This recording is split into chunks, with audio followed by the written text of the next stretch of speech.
তো hello guys, welcome back to my new blog. তো guys, অনেকদিন পর তোমাদের সঙ্গে দেখা হলো। তো কারণ এতদিন ভিডিও দিতে পারিনি, তার কারণ হচ্ছে ভিডিও কি দিব বা আমি তো কোনো কিছু খুঁজে পাইনি। তো আজকে অনেকদিন পর চলে এসেছে একটা জায়গাতে রং করতে। তো সেই জায়গাটার নাম হচ্ছে জগন্নাথপুর। আর এইটা তোমরা দেখতে পাচ্ছ, এটা আমি একটা বাঁধের সাইডে এসেছিলাম। তো ঘুরতে ঘুরতে এপাশে একটু ঘুরে নিলাম। তো জায়গাটা বেশ সুন্দর, কিন্তু এই পাশটার দিকে প্রচুর পরিমাণে মেঘ ধরেছে। তো একটু পরে জল আসতে পারে। তো রঙের কাজ প্রায় আমাদের কমপ্লিটের কাছাকাছি চলে এসেছে। রং খুব তাড়াতাড়ি করতে পারলে কারখানা যেতে পারবো ঘর।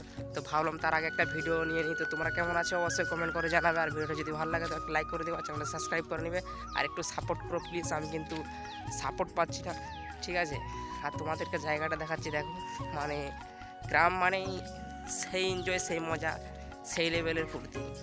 তো দেখো, এটা হচ্ছে রাস্তা, এই দু সাইডে বন আছে, ঠিক আছে? আর ওই সাইডের বন হচ্ছে, ওপাশে শাল জঙ্গল, ওপাশে हाथी থাকে। तो हमको तो डर लगता है भाई हाथी से बहुत ही, सचमुच सामने आ जाए ना तो ना जाने क्या हो सकता।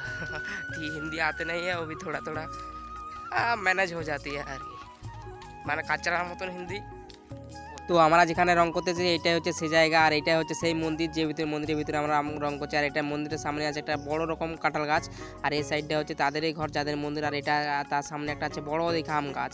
তো গাইজ, এই পাশ দিয়ে তোমরা দেখতে পাচ্ছ এদের ঘর, এটা এদের মন্দির। আর এই মন্দিরটি ছোট্ট রকম হলো খুব সুন্দর মন্দিরটির মধ্যে। তো আমাদের রং প্রায় আধা কমপ্লিট হয়ে আছে, মানে অর্ধেকটা কমপ্লিট হয়ে আছে, আর অর্ধেকটা হলেই হয়ে যাবে।